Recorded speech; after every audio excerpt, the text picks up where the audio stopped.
I found a bottle of personal lubricant hidden in my husband's gym bag, still warm from recent use, and without saying a word, I replaced it with industrial-strength adhesive glue. What happened next at our beach house forced the entire fire department to respond, and when they finally pried them apart, my husband and my own sister were screaming in agony, while our neighbors recorded everything. Comment below where you are watching this from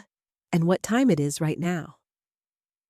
My name is Catherine Rivera, and I'm 52 years old, though people say I look younger, with dark hair that's just starting to silver at the temples and hands that have worked hard my entire life, building a catering business from nothing in this small coastal town in Northern California.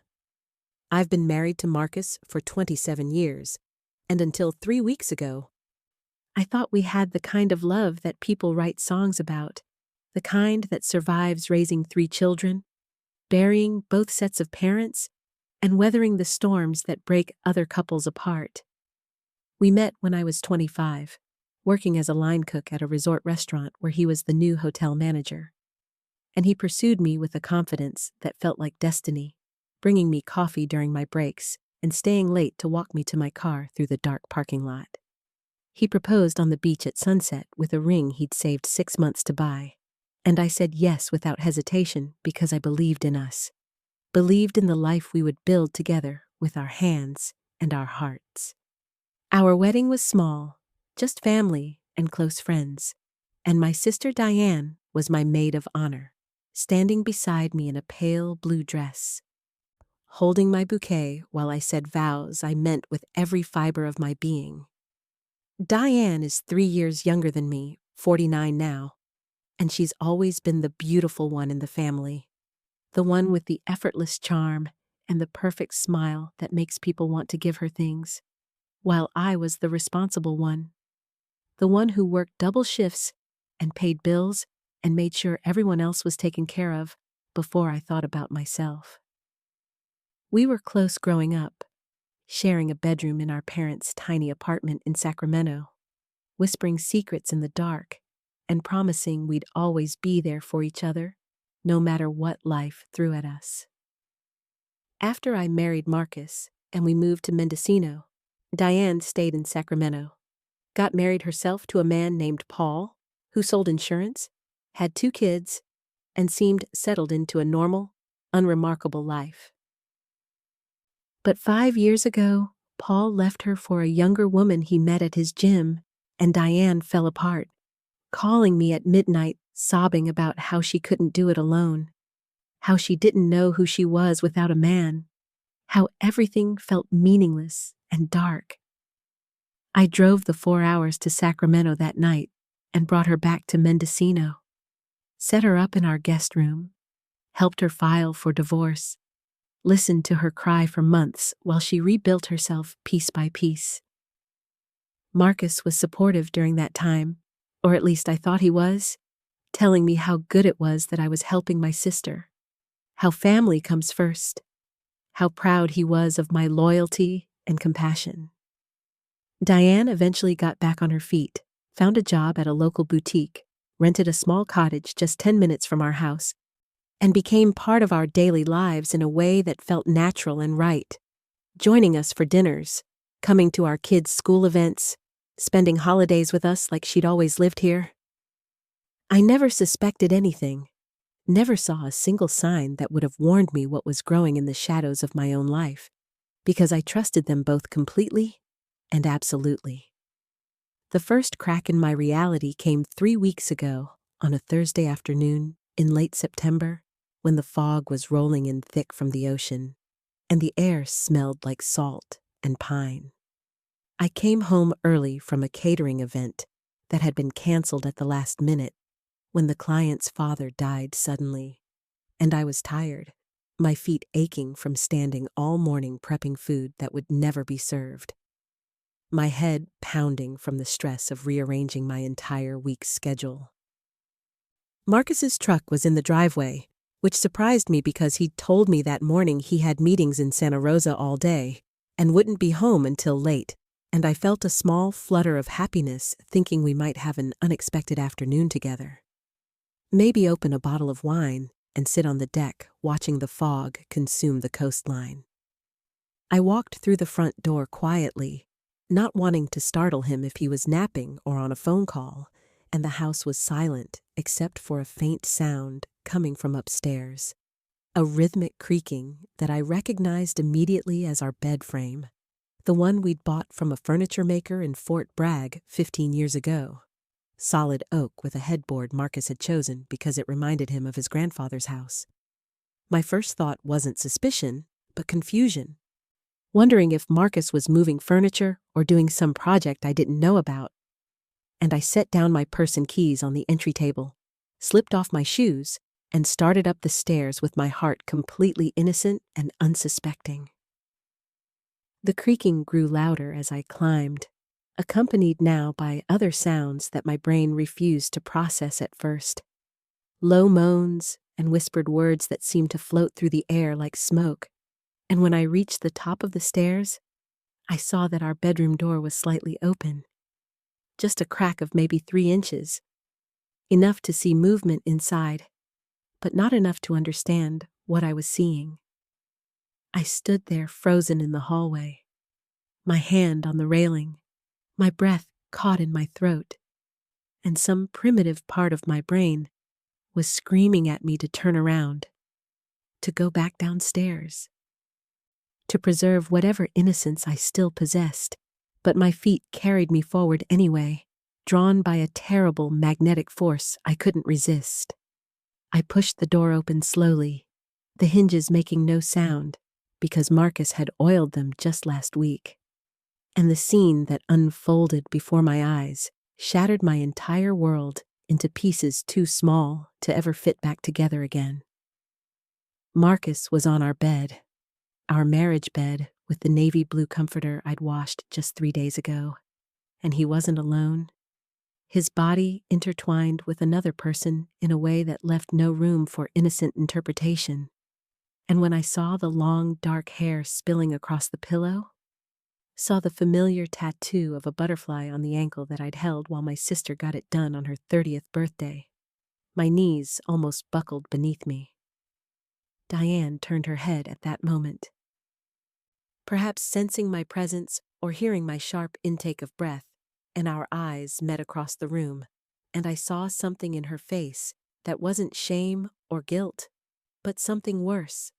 Something like satisfaction or triumph, like she'd won a competition I didn't know we were having.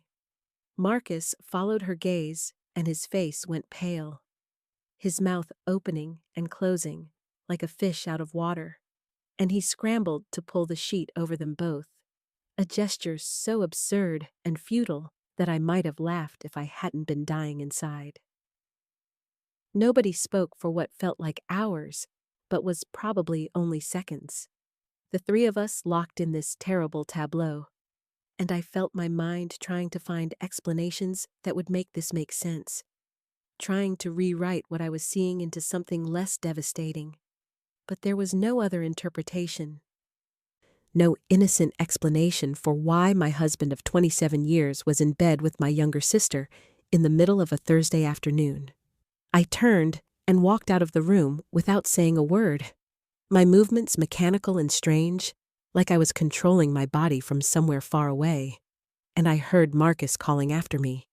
his voice panicked and high-pitched, saying my name over and over, saying, "Wait, please wait. We need to talk." But I didn't stop moving until I was in my car backing out of the driveway, my hands shaking so hard I could barely grip the steering wheel. I drove without knowing where I was going, following the coastal highway north past the point where it narrows to 1 lane and winds through the redwood forest. And I pulled over at a scenic overlook where tourists take photographs of the ocean crashing against the rocks below, and I sat there in my car screaming until my throat was raw and my voice was gone. The sun was setting by the time I could think clearly enough to form a plan, painting the sky in violent shades of orange and red that felt appropriate for the death of everything I'd believed in. And I knew I couldn't go back to that house, couldn't face them both, and their excuses and their pleas for forgiveness. Not yet. Not until I understood what I was going to do. I checked into a small motel in Fort Bragg, the kind of place where they don't ask questions if you pay cash. And I sat on the scratchy bedspread, staring at the water-stained ceiling, replaying every moment of my marriage in my mind, looking for the clues I'd missed, the signs I'd been too stupid or too trusting to see. My phone buzzed constantly with calls and texts from Marcus, from Diane, even from my oldest daughter Sarah, who Marcus must have called to tell some version of the story. But I turned it off and threw it in my purse, needing the silence to think, to process, to decide who I was going to be in the aftermath of this betrayal. I didn't sleep that night, just lay there watching the red numbers on the digital clock change, marking the hours of my new reality, and somewhere around 4 a.m, I realized I wasn't just angry or hurt. I was furious with a rage so pure and cold it felt like ice in my veins, because this wasn't just about sex or infidelity. This was about my sister, the person I'd protected and helped and loved unconditionally. Repaying my kindness by taking the one thing that was supposed to be sacred and mine alone. The next morning, I drove back to Mendocino with a strange calm settling over me. The kind of clarity that comes after a night of wrestling with demons and emerging on the other side with a purpose. I stopped at a coffee shop I'd never been to before, ordered a black coffee I didn't drink, and sat in my car watching normal people live their normal lives, going to work, buying groceries, kissing their partners goodbye, all of them blissfully unaware that the world could crack open beneath your feet without warning. I knew Marcus would be at work by now. He never missed a day, even when our youngest son had pneumonia, and I begged him to stay home and help, and Diane would probably be at the boutique pretending everything was fine, smiling at customers and folding sweaters like she hadn't just destroyed her sister's life. I went home, and the house felt different, contaminated somehow, like the walls themselves had absorbed the betrayal and were breathing it back out into the air. I walked through each room systematically, looking at our life together with new eyes, seeing all the photographs of family vacations and anniversary dinners and graduations as elaborate props in a play I didn't know I was performing. In Marcus's home office, I found his laptop open on the desk. He never remembered to shut it down properly, and I sat in his leather chair and started searching through his files, his emails, his browser history, looking for the truth I knew must be hiding somewhere in the digital record of his deception. What I found was worse than I'd imagined. Not because there was more infidelity, but because there was evidence of planning and premeditation that made it clear this wasn't a recent mistake or a moment of weakness. There were emails going back 8 months, starting around the time of Diane's birthday party we'd hosted at our house. Messages that began friendly and gradually turned flirtatious, then explicit, then filled with arrangements for meetings and excuses for absences. I read every single one, torturing myself with the details, learning that they'd been together at least twice a week for months,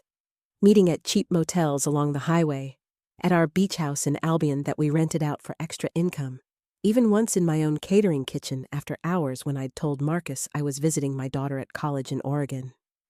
They wrote about me in those emails, calling me Catherine the Clueless, making jokes about how easy it was to fool me, how I was so busy with my business and my causes that I never noticed what was happening right under my nose. Diane wrote in one message that she'd always been jealous of me, of how I had everything figured out, how everyone respected me and came to me for advice, and being with Marcus made her feel like she was finally getting something I had, finally proving she was just as desirable and worthy of love. Marcus responded that he'd always found Diane more exciting than me, that I'd become boring and predictable over the years, more interested in recipes and event planning than in passion and adventure.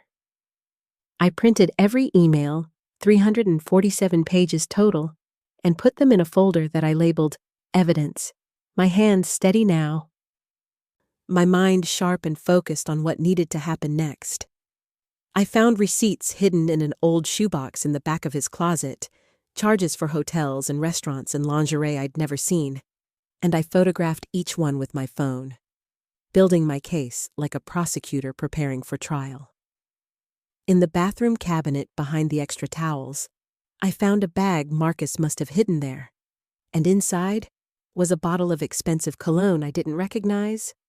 a box of condoms, and a tube of personal lubricant, the kind specifically designed to be warming and long-lasting, according to the label I read with my stomach churning. I held that bottle in my hand for a long time, this small plastic container that represented the physical evidence of their intimate moments together. And an idea began forming in my mind, dark and vengeful and utterly satisfying. I went to my catering supply closet where I keep extra equipment and ingredients, and I found a bottle of clear industrial-strength adhesive I use for repairing broken equipment, the kind that bonds in seconds and requires professional solvents to separate. I took both bottles to the kitchen and set them side by side on the counter, studying them carefully, noting that they were similar in size and shape, though the glue bottle was slightly darker plastic and had different labeling. I spent the next 2 hours executing my plan with the precision I usually reserve for complicated catering orders. First, carefully opening the lubricant bottle and emptying its contents into a jar that I sealed and hid in the back of the pantry, then using a small funnel to transfer the industrial adhesive into the empty lubricant bottle, working slowly to avoid air bubbles or overflow. The glue was slightly thicker than the original contents, but similar enough in texture and transparency that I knew it would pass a casual inspection, and I used a cotton swab to clean the threads of the bottle before screwing the cap back on, making sure there was no residue that might alert Marcus to the switch. I placed the doctored bottle back in the bathroom cabinet exactly where I'd found it, arranging the towels in front of it in the same careless way Marcus had left them, and I stepped back to survey my work with a grim satisfaction. I knew what I was doing was probably illegal, definitely dangerous, and absolutely something that could cause serious physical harm. But in that moment, I didn't care. Consumed by a rage so intense, it felt like a living thing inside me. Demanding to be fed, demanding justice or revenge or whatever name you want to give to the need to make them hurt the way they'd hurt me. I went through the rest of the house methodically, checking for other evidence, and I found Diane's earring under our bed, a small silver hoop I'd complimented her on just 2 weeks ago, and I added it to my growing collection of proof. I found text messages on Marcus's phone that he'd forgotten to delete, casual check-ins about when I'd be home, coded language about missing each other, emoji combinations that made me want to throw the phone against the wall. I documented everything, taking screenshots and saving files, operating on some instinct that told me I'd need this evidence later, though I wasn't sure yet what form my larger revenge would take. The trap was set, the bottle was in place, and now all I had to do was wait for them to use it, wait for the moment when their pleasure would turn to panic and pain. I knew from the emails that they were planning to meet on Saturday afternoon at our beach house in Albion, a small 2-bedroom cottage we'd bought 10 years ago as an investment property and rented out through a vacation website when we weren't using it ourselves. Marcus had told me he was going to a golf tournament with clients, a lie I would have believed without question just a week ago, and Diane had posted on social media about taking a day trip to Napa for wine tasting with friends, establishing her own false alibi. I responded to none of Marcus's increasingly desperate attempts to contact me, letting him stew in uncertainty, and when I finally came home on Friday evening, I found him sitting at the kitchen table with his head in his hands, looking genuinely distressed in a way that might have moved me if I hadn't known the full extent of his betrayal. He stood up when I walked in, his eyes red-rimmed and his hair uncombed, and he started talking immediately, words tumbling out in a frantic stream about how sorry he was, how it was a mistake, how it meant nothing, how he loved me and only me, and we could work through this if I just gave him a chance. I stood by the door with my purse still on my shoulder and my keys in my hand, and I looked at him like he was a stranger, which in many ways he was, because the man I'd married would never have done this, would never have betrayed me with my own sister, would never have mocked me in secret emails and stolen moments in cheap motel rooms. I said nothing, just stared at him until he ran out of words and fell silent, and then I walked past him up the stairs to our bedroom, packed a small overnight bag with clothes and toiletries, and came back downstairs without acknowledging his presence. Marcus followed me to the door, his voice rising in pitch and desperation, grabbing my arm to stop me. And I turned and looked at his hand, on my arm, and then at his face. And something in my expression made him let go immediately and step back. I told him in a voice that sounded strange and cold, even to my own ears, that I needed time to think, that I would contact him when I was ready, and that he should not try to reach me or follow me or involve our children in this situation until I decided what I wanted to do. He nodded like a chastened child, and I left him standing in our kitchen, drove to a different motel in a different town, and spent Friday night finalizing my plan, going over every detail, anticipating every possible outcome. Saturday morning arrived foggy and gray, the kind of weather that makes the California coast feel isolated and remote, like the edge of the world where anything could happen without witnesses. I woke at dawn in the motel room, my body stiff from another sleepless night, and I checked my phone to see that Marcus had texted me at 11 the night before, saying he loved me and asking me to please call him, and nothing since then, which meant he was probably already preparing for his afternoon rendezvous with my sister. I drove to Albion, taking the scenic route along Highway 1, past the tiny towns and scenic pullouts and stretches of dramatic coastline that had always filled me with peace and now felt like a landscape of betrayal. Our beach house sat on a bluff overlooking the ocean. A weathered gray cottage with blue shutters and a deck that wrapped around 3 sides, and we'd spent countless weekends there over the years, bringing the kids when they were young, hosting friends for summer barbecues, celebrating anniversaries, watching the sunset paint the water gold and purple. I parked my car a quarter-mile away at a public beach access point and walked through the coastal scrub to a position where I could see the cottage clearly, but remain hidden behind a stand of twisted cypress trees. I'd brought binoculars and my phone, fully charged, and I settled in to wait, my heart pounding with a mixture of anxiety and anticipation that felt almost like excitement. Around 1 in the afternoon, I saw Marcus's truck pull into the driveway, and he got out carrying a grocery bag and a bottle of wine, playing the role of romantic lover, and he unlocked the front door and went inside. 20 minutes later, Diane's white Honda appeared, and she parked next to Marcus's truck, looking around nervously before getting out, wearing a short sundress I'd never seen before, and carrying an overnight bag, even though they'd only be there for a few hours. I watched through my binoculars as Marcus opened the door before she could knock, pulling her inside and kissing her immediately, his hands in her hair, her body pressing against his, and I felt my stomach turn, but I kept watching, needing to see this, needing the full truth burned into my memory so I could never doubt my decision to destroy them both. They disappeared from view into the interior of the cottage, and I knew from experience they'd be in the master bedroom, the one with the king-size bed and the view of the ocean,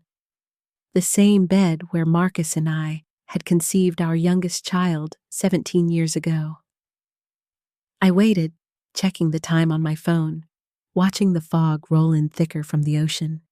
knowing that the doctored lubricant bottle was in the cottage's bathroom cabinet where I'd placed it last week, anticipating this exact scenario. I'd made sure to remove all other options, taking the regular lubricant, the lotions, anything else they might use instead, leaving only the one bottle that would bind them together in the most intimate and humiliating way possible. Time passed slowly, each minute feeling like an hour, and I imagined what was happening inside that cottage, the touching and kissing and whispered words that had been going on for months while I worked and worried and loved them both without reservation. After about 45 minutes, I heard the first scream, a woman's voice high and panicked, and then Marcus shouting, his words indistinct but the tone unmistakable, pure fear cutting through the afternoon air. I stood up from my hiding spot and moved closer to the cottage, staying low behind the vegetation, my phone ready to record what was about to unfold. More screaming now, both of them, their voices overlapping and desperate, and I heard Marcus yelling something about being stuck, about needing help, and Diane sobbing and saying it burned, her voice ragged with pain and terror. I smiled then, a cold smile that held no humor or warmth. Just satisfaction that my plan was working exactly as I'd intended, that they were experiencing even a fraction of the pain they'd inflicted on me. I crept around to the side of the cottage where the bedroom window faced the ocean, and through the gauzy curtains I could see them on the bed. Their bodies locked together in a position that would have been comical if it wasn't so grotesque. Marcus trying to pull away and Diane screaming louder, both of them panicking as they realized they couldn't separate without tearing skin. Marcus reached for his phone on the nightstand, his movements awkward and constrained by their bonded position. And I heard him dialing 911, his voice shaking as he tried to explain the situation to the dispatcher without providing too many humiliating details. He said there'd been an accident, that he and a friend needed emergency medical assistance, that they were stuck together and couldn't get apart, and the dispatcher's professional calm was evident even from my position outside the window, as she asked questions and promised to send help immediately. I moved back to my hiding spot in the trees and pulled out my phone, dialing the Albion Volunteer Fire Department directly, the number I'd looked up in advance, and I identified myself as a concerned neighbor reporting suspicious activity at the beach cottage, mentioning I'd heard screaming and feared someone might be hurt. I wanted to ensure maximum response, maximum witnesses, maximum humiliation for them both. Within 10 minutes, I heard sirens approaching from the south, multiple vehicles from the sound of it, and a fire truck pulled up to the cottage, followed by an ambulance and a sheriff's patrol car, because apparently the dispatcher had upgraded the emergency based on Marcus's vague descriptions. Firefighters jumped out of the truck, 4 men in full gear, and they rushed to the front door, which Marcus must have unlocked remotely, or they broke down. I couldn't tell from my angle. I heard voices inside, professional and calm, and then one firefighter came back out with his hand over his mouth, his shoulders shaking, and I realized he was laughing, trying to hide it, but unable to completely suppress his reaction to what he'd seen. 2 paramedics went inside with a medical kit, and I moved to a different position where I could see through the living room window into the hallway leading to the bedroom. Catching glimpses of movement and hearing fragments of conversation. One paramedic was asking questions about what substance they'd used, and Marcus was trying to explain through his obvious pain that it was supposed to be lubricant, but something was wrong. It wasn't coming off. His voice hoarse with embarrassment and desperation. Diane was crying hysterically, begging them to help her, saying she couldn't stand it anymore, and I felt a surge of satisfaction so intense it was almost euphoric, watching my betrayers suffer the consequences of their choices. The firefighters tried various approaches to separate them. I learned later from the incident report I obtained through a public records request, using warm water and soap first, then oil, then medical solvents. But the industrial adhesive I'd used was specifically designed to resist all common separating agents. After 20 minutes of failed attempts, the fire chief made the decision to transport them to the hospital still attached, and I watched as they were carefully lifted onto a stretcher together, covered with a sheet that barely preserved their modesty, and carried out to the ambulance while the firefighters and paramedics maintained professional composure, but couldn't quite hide their reactions. I recorded video of the scene on my phone, the ambulance doors closing, the vehicle pulling away with lights flashing, the firefighters gathering on the lawn and finally letting their laughter out, heads thrown back and hands on their knees, relishing the absurdity of what they'd just witnessed. The sheriff's deputy stayed behind to secure the scene and write his report, and I watched him walk through the cottage with a clipboard, documenting details for what I assumed would become a medical incident report, and possibly an investigation into what had happened. I waited until everyone left, until the fog swallowed the cottage in gray silence, and then I emerged from my hiding spot and walked calmly to my car. My hands steady, my mind clear, my heart singing with dark joy. I drove to Mendocino Valley Hospital, where I knew they'd take Marcus and Diane, and I parked in the visitor lot, checking my appearance in the rear-view mirror, smoothing my hair, and composing my face into an expression of concern and confusion. I walked into the emergency room and asked the receptionist about Marcus Rivera, explaining I was his wife and had received a call about an accident, my voice perfectly calibrated to convey appropriate worry without overdoing it. The receptionist, a young woman with tired eyes and purple scrubs, looked uncomfortable as she checked her computer, and she asked me to wait while she got the charge nurse, which told me everything I needed to know about how strange and awkward this situation was for everyone involved. The charge nurse appeared, a stout woman in her 50s with gray hair pulled back in a tight bun and an expression that suggested she'd seen everything in her 30 years of emergency medicine. And she led me to a private consultation room with beige walls and uncomfortable chairs, closing the door behind us with a soft click that felt ominous. She sat across from me, folding her hands on the small table between us, and she explained in clinical terms that my husband and another woman had been brought in with what they were calling an adhesive bonding injury, that they were still working to separate them safely, and that I should prepare myself for what I was about to see. I nodded, playing the role of shocked and confused wife, asking how something like this could happen, my voice breaking at just the right moments, and the nurse's expression softened slightly as she said, "Sometimes people make poor choices in the heat of the moment, use products that aren't designed for intimate contact, and suffer consequences no one intended." She asked if I wanted to see Marcus, and I said yes, because I needed to witness this, needed to see the full result of my revenge.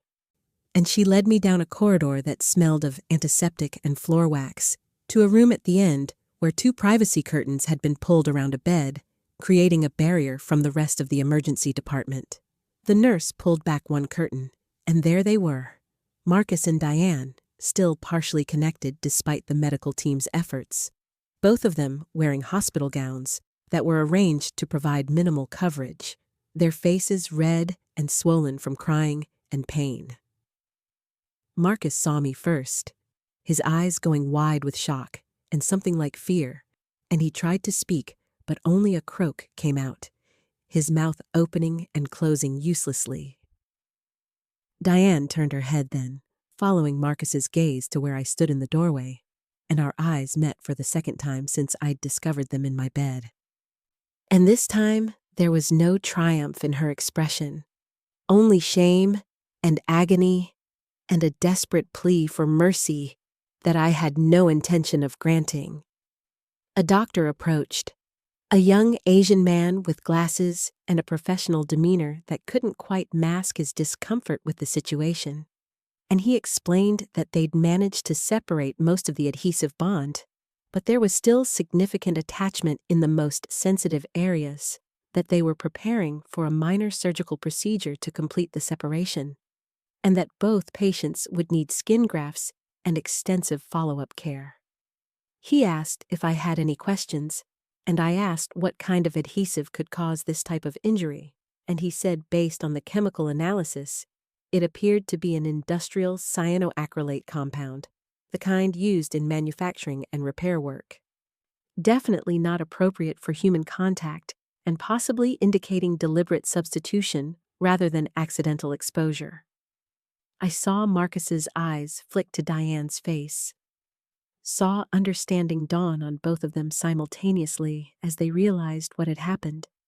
who was responsible, and why. I smiled at them then, making sure they both saw it, a smile that said, "I know what you did, and this is what you get." And Marcus made a sound that was half sob and half moan, while Diane started crying again, harder now, her whole body shaking with the force of her tears. The doctor looked between us, sensing the tension but not understanding its source, and he suggested that perhaps I should wait in the consultation room while they prepared for the procedure. That this was traumatic for everyone involved, and I needed to take care of my own emotional well-being. I agreed and let the nurse guide me back down the corridor, and as we walked, I heard Diane scream my name, her voice raw and desperate, shouting that I did this, that I tried to kill them, that I was a psycho, and she was going to have me arrested.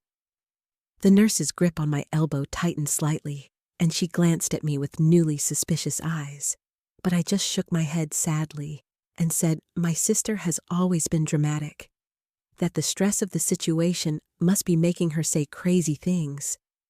that obviously I had nothing to do with whatever accident had occurred. We reached the consultation room, and the nurse asked me to wait there, saying the hospital administrator would want to speak with me. And I knew then that Diane's accusation had triggered some kind of protocol, that I was now potentially under investigation for assault or reckless endangerment, or whatever charge they could come up with for what I'd done.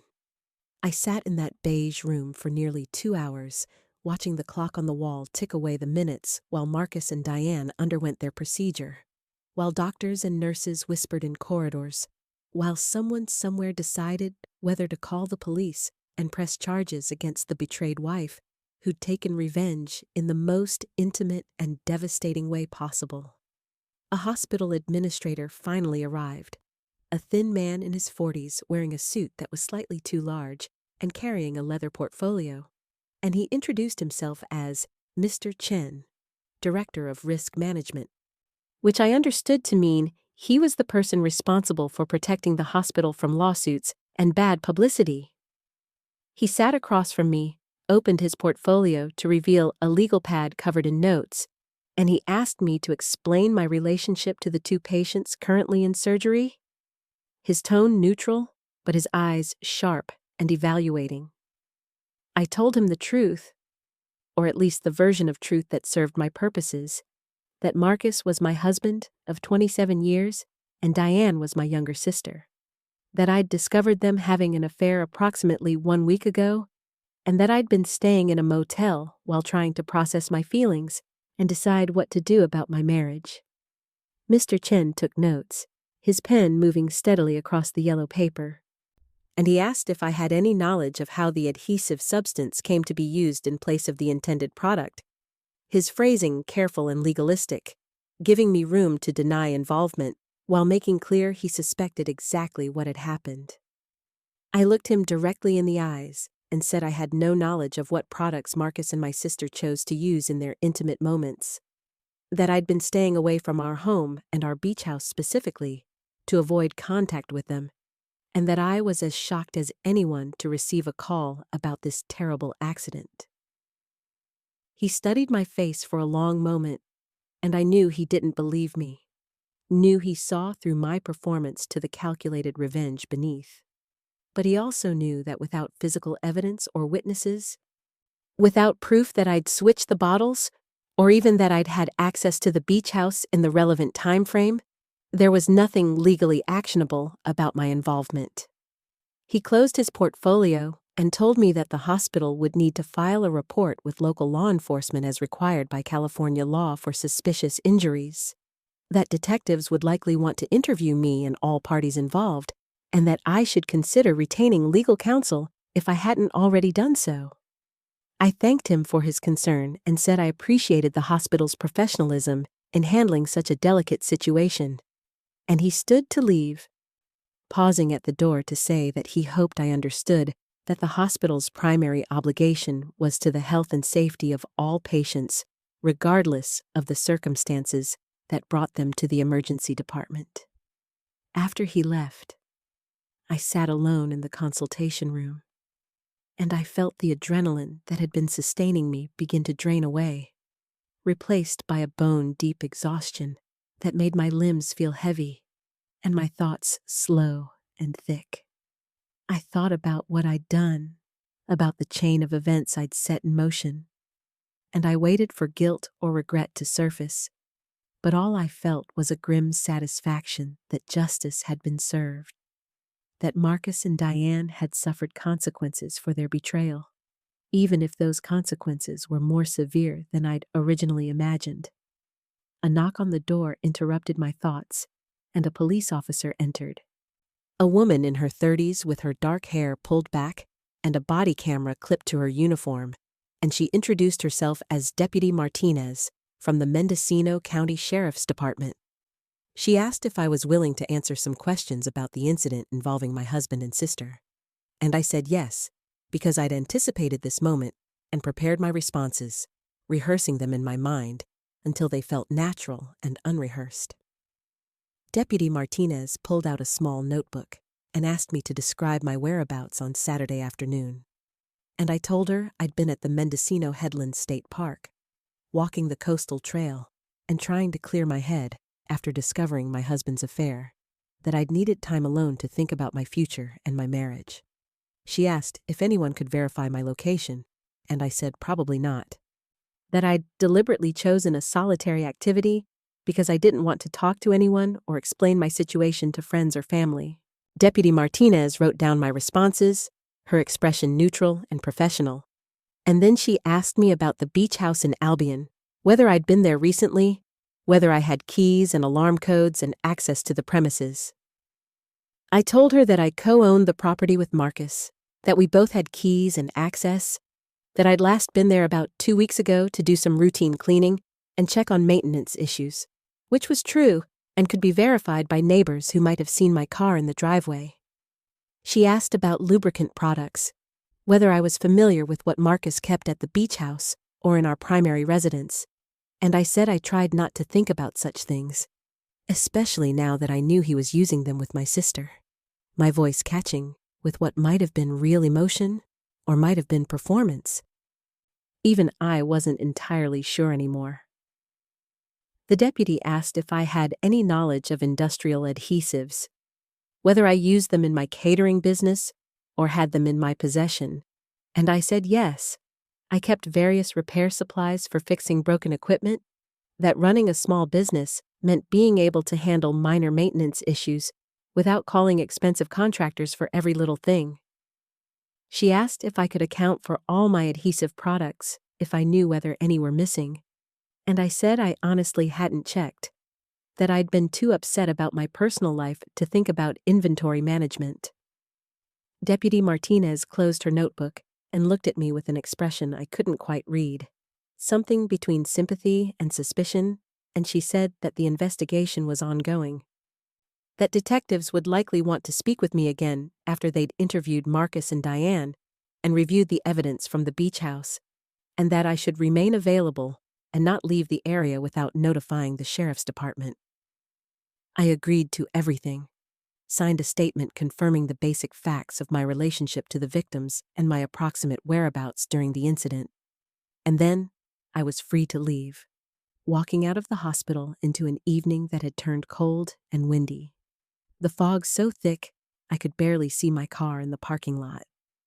I drove back to my motel in a daze,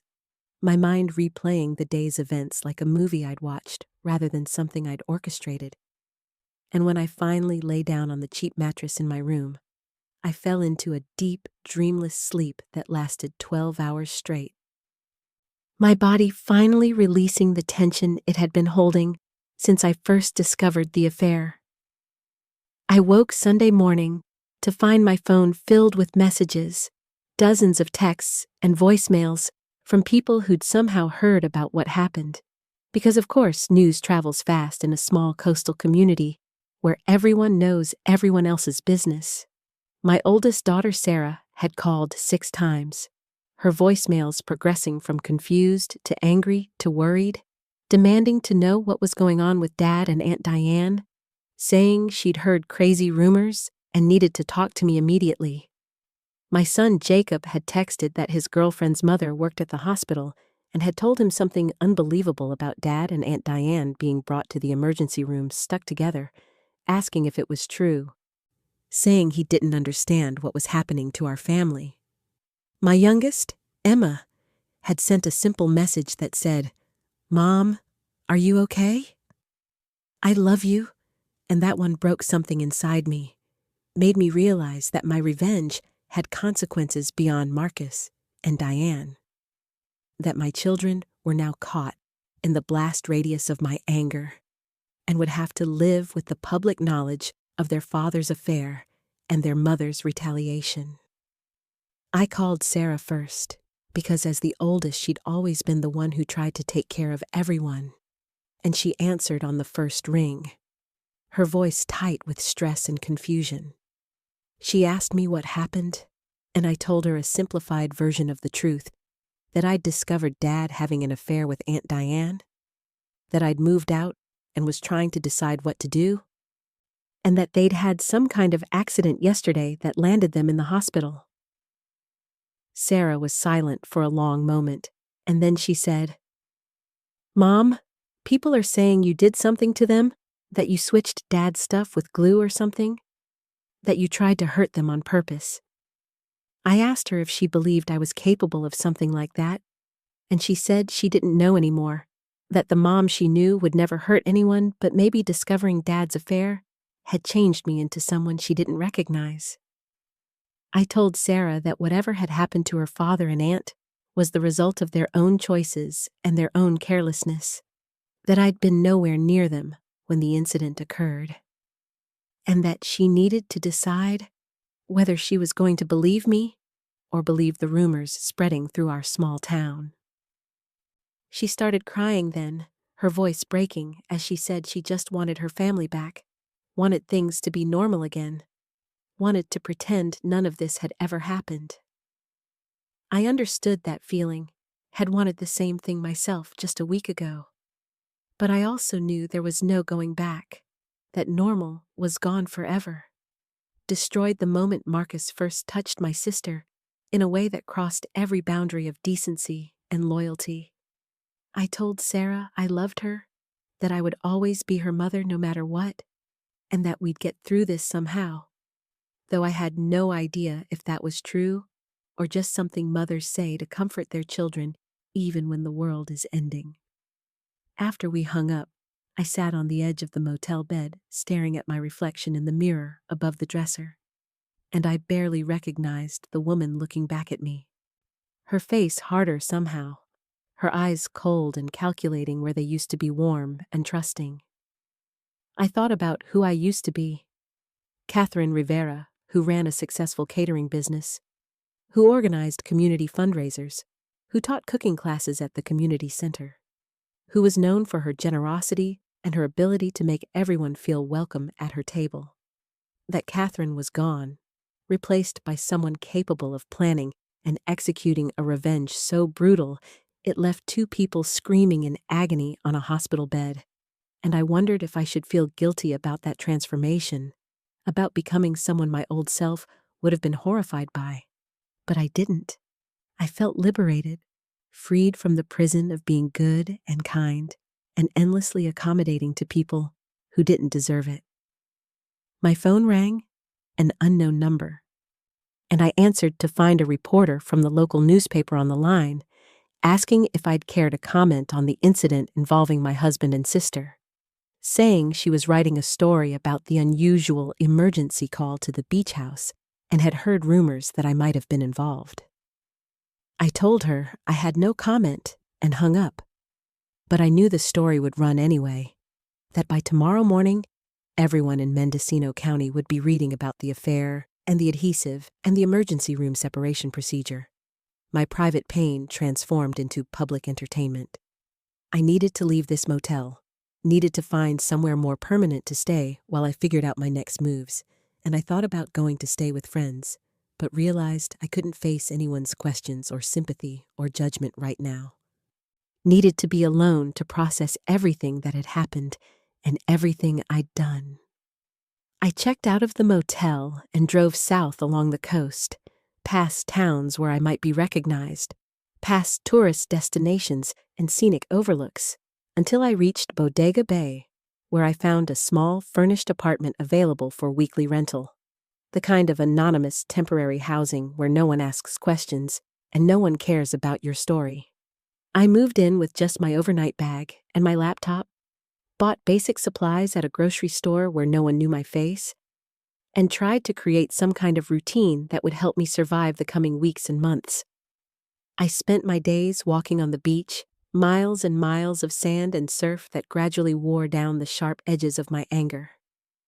And my nights researching divorce law and property division and business ownership rights, preparing for the legal battle I knew was coming. Marcus tried to contact me constantly, his messages progressing from apologies to anger to pleas for mercy, saying that Diane had seduced him, that he'd been weak but still loved me, that what I'd done was criminal and he should press charges, but he wouldn't if I'd just come home and talk to him. I blocked his number after the first dozen messages, not interested in his excuses or his threats, focused instead on protecting myself and my business from whatever legal action he might take. Diane sent messages too, shorter and more bitter, calling me psychotic and vindictive, saying I'd always been jealous of her, that Marcus had told her I was cold and unloving, and that's why he'd turned to her for warmth and affection. I read Diane's messages with a detached curiosity, marveling at her ability to rewrite history and make herself the victim, to paint my husband's betrayal as somehow my fault for not being whatever impossible standard of perfection she and Marcus had decided I should be. I saved all the messages as evidence, adding them to my growing file of documentation that I suspected would be crucial in the divorce proceedings, and I waited for the other shoe to drop, for the police to show up with arrest warrant, or for Marcus to file assault charges, or for the hospital to pursue some kind of civil action. 3 days after the incident, Deputy Martinez called and asked me to come to the sheriff's station for a follow-up interview, saying the detectives handling the case had some additional questions. I drove to Fort Bragg on a gray Tuesday morning, the kind of day when the fog never lifts and the world feels muted and distant, and I was escorted to an interview room with white walls and a metal table, and 2 detectives who introduced themselves as Williams and Chen. They were both middle-aged men, with the weary look of people who'd seen too much of humanity's worst impulses, and they explained that they'd interviewed Marcus and Diane separately, had searched the beach house and found the doctored lubricant bottle, and had analyzed the adhesive compound which matched the industrial product I'd admitted to keeping in my catering supply closet. Detective Williams, the older of the 2 with gray hair and a salt and pepper mustache, said they had enough evidence to charge me with assault with caustic chemicals, reckless endangerment, and possibly attempted murder, depending on how aggressively the district attorney wanted to pursue the case. I felt my heart rate accelerate, but kept my face calm, my hands folded on the table in front of me, my voice steady as I said I wanted to speak with an attorney before answering any questions. Detective Chen, younger and less patient, leaned forward and said that wasn't how this worked, that they had evidence and witnesses and a clear case, that my best option was to cooperate now and hope for leniency, rather than making things worse by lawyering up and looking guilty. I repeated that I wanted an attorney, because I'd watched enough crime shows to know that talking to police without representation was the fastest way to incriminate yourself. And after a tense moment, Detective Williams nodded and said that was my right, that they'd be in touch once I'd retained counsel. They let me leave without arresting me, which I took as a sign that their case wasn't as strong as they'd implied,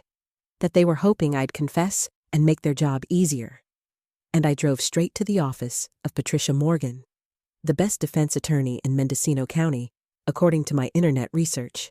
a woman in her 60s with a reputation for aggressive representation of unpopular clients. Patricia listened to my story, her sharp blue eyes never leaving my face, occasionally taking notes on a yellow legal pad, and when I finished, she was silent for a long moment before saying, "Catherine, I'm going to be honest with you. This is a difficult case with some serious criminal exposure, but it's also a case where jury sympathy might be your best defense, where the story of betrayal and revenge might resonate with people who understand the pain you were feeling." She asked me directly if I'd switched the bottles, and I looked at her and said that I understood my Fifth Amendment right not to incriminate myself, and she smiled slightly and said that was answer enough, that we'd build a defense based on reasonable doubt, on the lack of direct evidence connecting me to the scene, on the possibility that Marcus or Diane had accidentally grabbed the wrong bottle from somewhere else. Patricia filed notice of representation with the sheriff's department and the district attorney's office, and she negotiated an agreement that I wouldn't be arrested unless charges were formally filed, that I'd surrender voluntarily if an arrest warrant was issued, and that I'd remain in the area and available for further investigation. 2 weeks later, I received notice that the district attorney had decided not to pursue criminal charges, citing insufficient evidence to prove beyond a reasonable doubt that I'd been the one to switch the bottles, and while they noted that civil liability might still exist, the criminal matter was closed. I felt a wave of relief so intense I had to sit down, my legs suddenly weak, and Patricia called to say we'd won the first battle, but the war wasn't over, that Marcus would almost certainly pursue divorce and try to claim I'd engaged in domestic violence or abuse that would affect property division and possibly my custody rights with Emma, who was still a minor at 17. I told Patricia to prepare for the worst, to assume Marcus would fight dirty because he had nothing to lose now, his reputation destroyed, his relationship with Diane probably over, since no one wants to stay with the person who got them glued to their married lover, his standing in the community ruined by the public nature of the scandal. Marcus filed for divorce 3 days later, citing irreconcilable differences and making wild claims in his petition about my unstable mental state, my history of jealousy and controlling behavior, my alleged assault that had caused him severe physical and psychological trauma.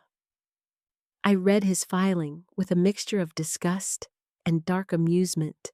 marveling at his audacity to paint himself as the victim after 27 years of my loyalty and support, after carrying on an affair with my own sister in my own bed and at the beach house we'd bought together as an investment in our future. Patricia filed my response, denying all allegations of wrongdoing and counterclaiming that Marcus had breached his fiduciary duty to our marital estate, had engaged in adultery, and had deliberately attempted to defraud me by planning to transfer ownership of my business to himself and Diane through forged documents, which we could prove through the emails I'd saved. The legal process ground forward slowly, depositions and discovery and endless paperwork, and during this time, I moved back to Mendocino, rented a small cottage near the center of town, and tried to rebuild my catering business, which had suffered during my absence, as clients worried about my reliability and my mental state. Some people supported me, women mostly, who told me privately that they admired what I'd done, that Marcus and Diane got what they deserved, that betrayal of that magnitude warranted extreme response, even if it crossed legal and ethical lines. Other people avoided me, crossing the street when they saw me coming, whispering when I entered shops or restaurants, treating me like a dangerous criminal who might explode into violence at any moment. My children were divided in their reactions, Sarah maintaining careful neutrality and refusing to take sides, Jacob angry at everyone involved and barely speaking to any of us. Emma moving in with me and saying she understood why I'd done what I did, that she'd probably do the same thing in my position. The divorce took 8 months to finalize. 8 months of bitter negotiations and accusations and legal maneuvering. And in the end, I kept my catering business free and clear, got the marital home which I immediately sold because I couldn't live there anymore, received half of Marcus's pension and retirement accounts, and walked away with enough assets to start fresh even though I'd lost almost everything else that mattered. Marcus moved to Sacramento after the divorce was final, taking a job with a hotel chain there, starting over in a city where no one knew about the scandal or the glue,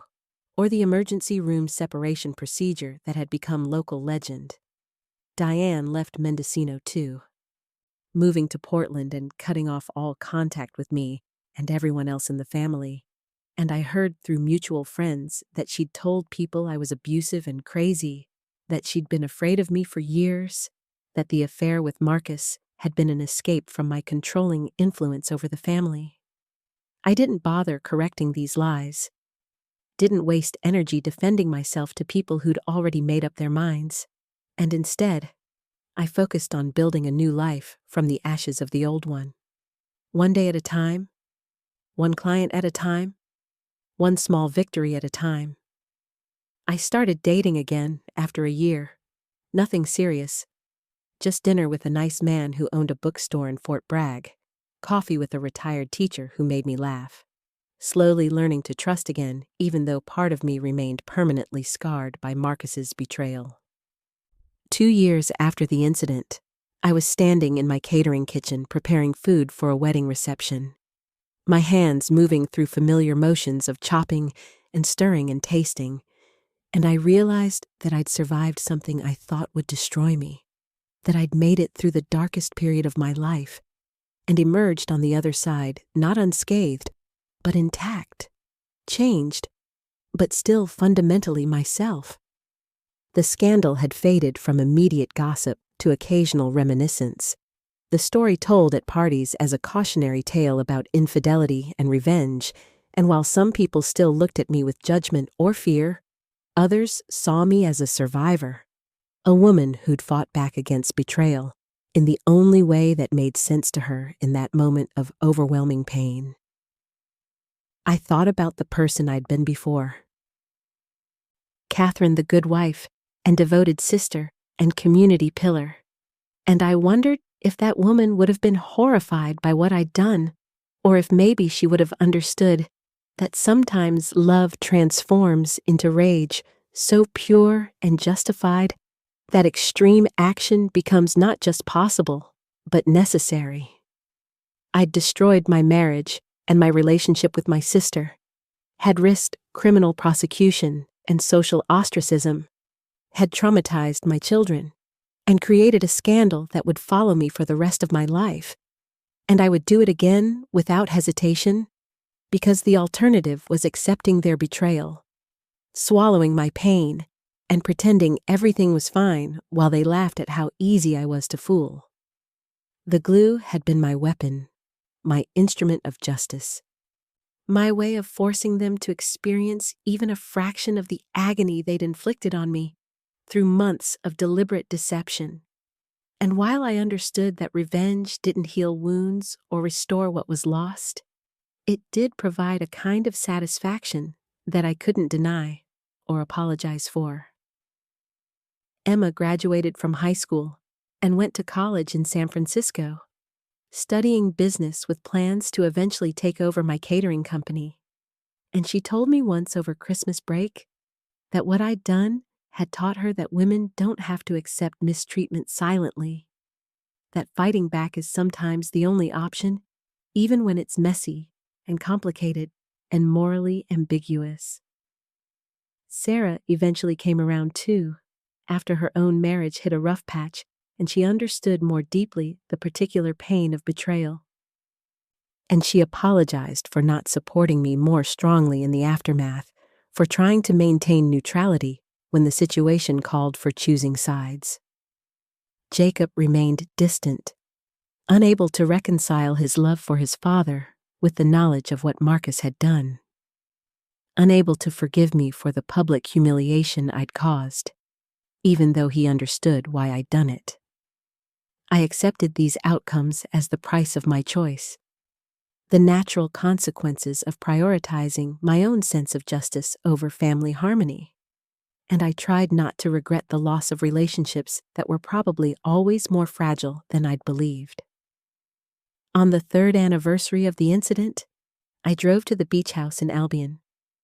which Marcus had been forced to sell as part of the divorce settlement and which now belonged to a young couple from San Francisco who used it for weekend getaways.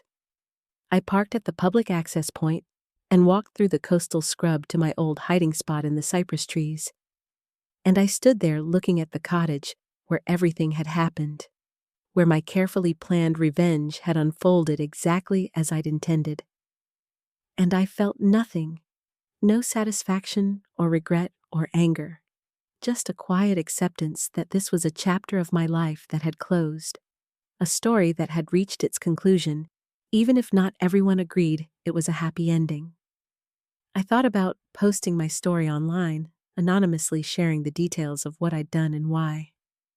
seeking some kind of validation or understanding from strangers who might see my actions as justified or at least comprehensible,